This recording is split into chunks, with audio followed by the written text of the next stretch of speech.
today's top boxing news. Ow! Okay, and now it's time for our weekend recap. We're going to kick it off with WBC featherweight title fight between Sky Nicolson, now the newly crowned champion, and former champion Sarah Mahfoud. It was what I thought it would be. What I expected. Sky, being a little taller and a little longer, a little fresher, a little faster, managed the distance behind the jab and kept pumping out that jab, walking Sarah Mahfoud into it. Sarah, who struggled to get within striking distance of Sky because Sky's an outside fighter, outside jabber. Best punches are her straight punches. Getting full extension on that arm and keeping Sarah Mahfoud at arm's length, often losing form when trying to come forward, trying to step into her punches, but walking into punches in the process. Discouraged. Only really letting go of 1 and 2 punches at a time, as she would either walk into a jab or Sky would take a half step back to keep distance and maintain it. That was the story of the fight. Round after round. That was the story of the fight. She couldn't get close to her, couldn't get anything going. A clean victory for Sky Nicolson. Clear. Though not the most entertaining.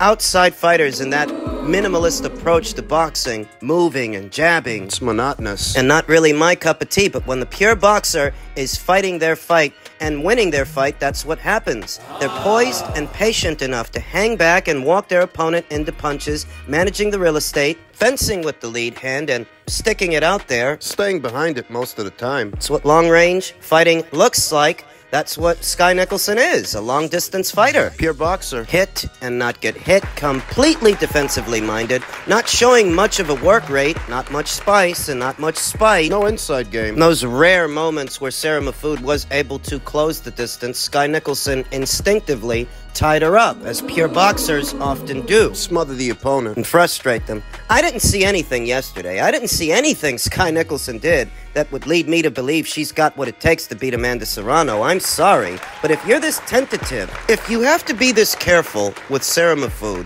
who's not a combination puncher or a particularly strong puncher, aggressive fighter, if this is how you handle her, how are you going to handle Amanda? Sky is quite content just managing distance and occasionally landing a jab, occasionally, against a fighter who doesn't throw anywhere near as many punches in a round as Amanda Serrano. And you're not really letting your hands go with Sarah. If they put you in there with Amanda, there's going to be more coming at you, even more. Where it's really only 1 and 2 punches at a time with a Sarah Mahfoud, you're looking at 3, 4, and 5 punch combinations with an Amanda Serrano. I'm supposed to believe she's going to be able to keep Amanda off of her by throwing single jabs that don't even have that much power on them. I don't think so. Staying on her toes, not sitting on her punches, not showing much of a work rate. I'm intended to believe throwing out single jabs, just 1 and 2 jabs at a time. This is supposed to keep Amanda Serrano off of her. It won't. Amanda Serrano has seen more fighters like Sky Nicolson than Sky Nicolson has seen fighters like Amanda. Amanda's seen movers and jabbers like Danila Lemos. She's seen fighters like Sky before. Diana Santana 2 times, a mover, a jabber, who tried desperately to stay on the outside of Amanda Serrano. And what about Jamie Mercado? She tried to do the same thing. It didn't work. Sarah Mahfoud, who we saw yesterday, she tried to do the same thing. It didn't work. And it wouldn't work for Sky. Single jabs that don't even have that much power on them are not going to stop Amanda from crowding the pocket and walking down Sky Nicolson. Single jabs while on your toes. No. She has neither the power to get Amanda's respect and keep her on the outside or the work rate to fight her off when she does get inside, and she would on Sky. All Sky's going to do is retreat. Get away. She's not going to engage, and after a couple of rounds, it'll look more and more like Sky is running, like she's being worked, bullied, pushed around. Post-fight, after the judges' scorecards were read, Sky claimed she wants Amanda Serrano. She still wants her. She's willing to fight her for 12 3-minute rounds, which I said before, that doesn't favor her economic style of outside fighting, but that's what she said. I don't know if she's sniffing markers or what. If she's lightheaded or what, but I still have Amanda Serrano beating her. I didn't see anything yesterday. She wouldn't let her hands go with Sarah. She's going to let her hands go with Amanda Serrano. Yeah, right. Congratulations to her. Yesterday, she effectively became WBC featherweight champion, which I said she would. Said Sky would win, but Amanda Serrano, when it comes to Amanda, she ain't got nothing to worry about, no Sky Nicolson. We then come to the main event of that same card, which was an IBF eliminator for the chance to eventually fight for the full IBF title. The Battle of the Unbeatens at 140 pounds between Richards and Hitchins, and then unbeaten Gustavo Lemos. Gustavo, who to a lot of people got jobbed late yesterday by the judges. Pure boxer versus pressure fighter. Richards and Hitchins being the pure boxer, and Gustavo Lemos being the pressure fighter. By now, we all know how that stylistic matchup usually goes and how it usually looks. That's how it looked yesterday. Gustavo was bullying Richards and Hitchins. Outworking him and outfighting him, so much so that veteran boxing scribe Barboza Box had Gustavo Lemos winning the fight, 115 to 113. As did many others, in spite of how the judges might have had it, the spectators in what is this spectator sport, a good number of them, they had Gustavo winning. It's fitting that just yesterday here on the channel, we talked about Paulie Malignaggi's comments about inept scoring in boxing matches, which could accent corruption. So it looks to a lot of people. When a judge scores a fight like Hitchins versus Lemos, 117-111 wide in Richards and Hitchins' favor. To a lot of people, it just seems like the fix was in, that Gustavo Lemos never stood a chance of winning a points decision, and his only chance would have been knocking Richards and Hitchins out. His outworking him and outfighting him wasn't enough. Wasn't enough to even get him a fair score on the judges' scorecards. The robbery. Another one. If you've seen Richards and Hitchins in action before, you'll know that he's an outside fighter, a mover, a jabber, a pure boxer, whereas Gustavo Lemos, he's a pressure guy, a mid-range to inside combination puncher, volume puncher, and what usually happens when you put those two styles in the same ring is the pressure fighter gets the better end of it, outworking and outfighting the pure boxer. That's what we saw yesterday. Richards and Hitchins couldn't keep Gustavo Lemos out, couldn't keep him off. You could tell very early that Richards and Hitchins was quite uncomfortable, moving lateral, trying to create space between himself and Gustavo Lemos, who was closing in and ripping combinations, shots downstairs, shots upstairs, several big right hands and short left hooks on the inside. Up jabs. Snapping Richards and Hitchins' head back, several successful up jabs from the shorter Gustavo Lemos, who was closing in against Richards and Hitchins, who was doing little more than retreating because he couldn't really keep Gustavo off of him, and when he wasn't retreating, he was holding. Never mind that he never got a warning for that. That as the fight progressed and the pace started to set in, catch up to Richards and Hitchins, he wasn't really trying to fight him off anymore. He resorted to holding, excessive holding, and never got so much as a warning for it, which is really all that kept him afloat. Fellow content creator D Styles said it best: every time a pure boxer gets a gift or a questionable decision, it's followed by the gaslighting. The fighter, his fans, etc. will start saying we didn't really see what we saw and that Hitchins easily won. Yeah. Veteran boxing scribe Dougie Fisher of Ring Magazine said Richards and Hitchins gets the W with scores of 117-111 from Tim Cheat Him and 115-113. Gustavo Lemos should hold his head up. He brought a Lamada Basilio energy to the ring tonight. He should have lost. Even without any point deductions from the referee due to his excessive holding, even without that, Richards and Hitchins should have lost. With that, He definitely should have lost. you could see it at the start, from the very beginning, that Richards and Hitchins, the taller, longer fighter of the two, was quite uncomfortable with Gustavo Lemos's volume punching and aggression. He was struggling to contend with it, looking to move around and try to create space,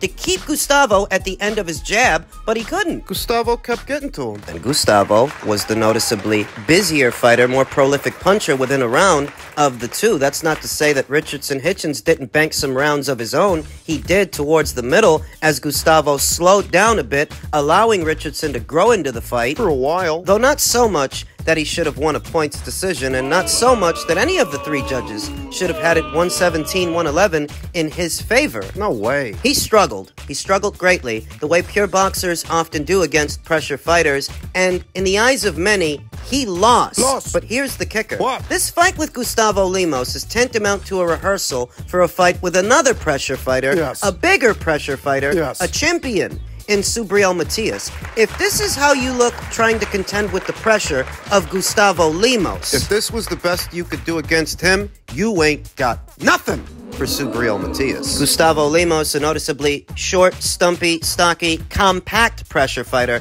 at 140 pounds. Not a lot of size, not as much punching power as a Subriel Matias, and he was able to do all this to you. Imagine what Subriel would do. Gustavo's aggression, Gustavo's combinations. In the eyes of many, it was all too much for Richardson Hitchins. If you swap Gustavo out for an even bigger, stronger, meaner pressure fighter in Subriel Matias, we ain't gonna need the judges or their scorecards. what seems like the judges are giving Richardson Hitchins and other fighters like him rounds for doing their best impression of Floyd Mayweather. These Sugarfoot guys. Their minimalist approach to boxing and their tactics, jab and grab. That's what's winning you these rounds? Because you're not throwing more punches than this guy, you're not landing more punches than this guy, you're not holding the center of the ring, you're backing up and backing off. You can't hold the center. The only holding you're doing is holding whenever he closes in, tying him up. Excessively. So are they giving him the rounds for the number of clinches that he initiates? They must be. Fellow content creator Quentin D. Lilly said, as much as I want to like Hitchins,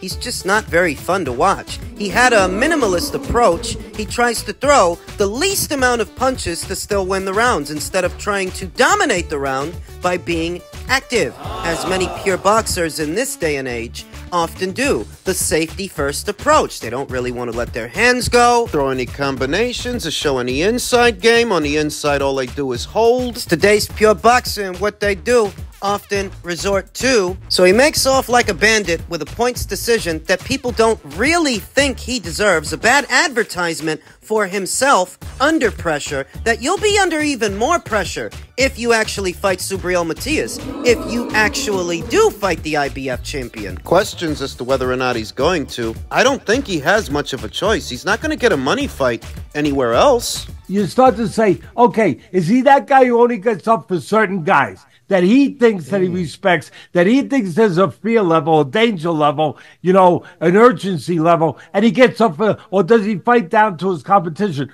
Or, and here's the tough one, is he not as good as we thought he was? No, he's not. People saw him beat Vasyl Lomachenko and got carried away. Then both he and them got a reality check. When he fought George Kambosos, he came back, he rebounded, but then he got another reality check in Sandor Martin. Does good against Josh Taylor. Gets another reality check in Jermaine Ortiz. Because he's not as good as you thought he was. That doesn't mean he's not good. It's all relative. All of that. Just because he's not as good as you thought he was, doesn't mean he's not good in his own way when he's in his element.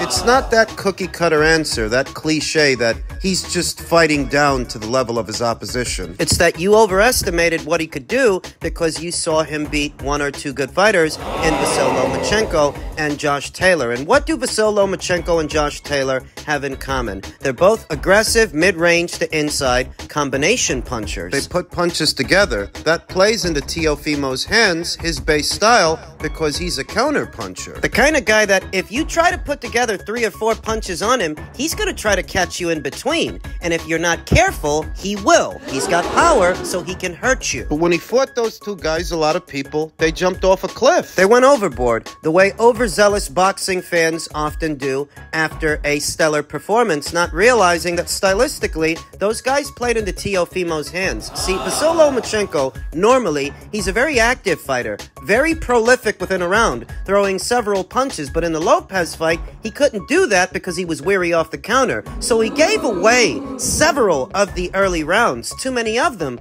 allowing Teofimo to amass a sizable lead. Loma's work rate was offset by Teofimo's counters. With Josh Taylor, it was the same underlying principle, that Josh Taylor's aggression, which is normally effective, it was offset by Teofimo's counters and his speed. Tack on that Josh Taylor had not fought in a year going into that fight. That matters. If you're going to sit there and evaluate Teofimo Lopez's performances and try to rate him, you do have to factor in that the guy he was fighting had not fought in a year. You do have to factor in that the guy he was fighting arguably already lost to Jack Catterall. That matters. It's not making excuses for Vasyl Lomachenko, and that's not making excuses for Josh Taylor, but if you're left wondering, is Teofimo not as good? as we thought he was because he just struggled with Jermaine Ortiz. That is how you reconcile that. That is how you round it out. Stop with the cookie-cutter answers. Just because you like him. If you're wondering, how does this guy go in there with Lomachenko? How does this guy go in there with Josh Taylor and look good, but then turn around and look bad with these guys? With George Kambosos, with Sandor Martin, with Jermaine Ortiz. How does that happen?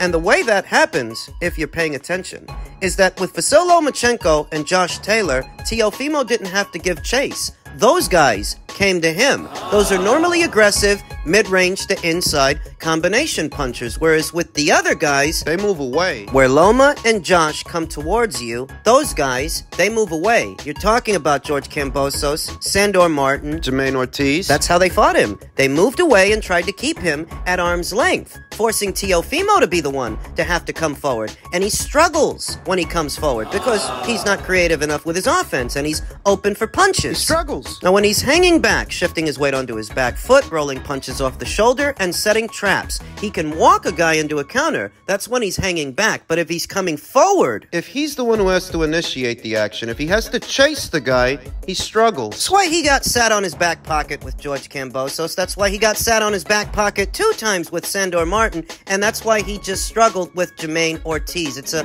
cookie-cutter answer, a gross oversight to look at those fights and say, well, Teofimo's just fighting down to the level of his competition. No, he isn't. There's something there that he's struggling with, and it's consistent. The common denominator is movement. Lateral movement. It's what he struggles with. Movers and jabbers and guys who are going to stay outside of the pocket, out of range of his counters. He's got his limits. Most fighters do. And for that, he's not as good as people think he is. Now, that doesn't mean he's not good in his own way. He is, but he's got his limits. He's limited. He is limited to that boxer-puncher, counter-puncher-based style. We just talked about Sky Nicholson and Richardson Hitchins. They're limited in their own way, too. They're pure boxers. They're not boxer punchers like Teofimo. But they're limited, too. Limited to that base style, limited to outside fighting, moving around and being economic, only throwing singles, 1 and 2 punches at a time, not showing much of a work rate. Sky Nicholson and Richardson Hitchins, they're limited to that base style. Teofimo, he's limited to being a boxer puncher, a counter puncher. They're limited. And when you only really have one style of fighting a fight, just one base style, you're gonna have limits. There are limitations to all 3 base styles. The pure boxer, the boxer puncher, and the pressure fighter. All 3 have their limits. Thus, it takes a very special fighter to be more than just one. And there are some special fighters that have more than one base style. But looking at Teofimo, he's not one of them. He's young. So he's got time to change that. But if you're wondering why he struggles, it's because he's limited. It's because he's not as good as you thought he was. You're the one that overestimated him. It happens.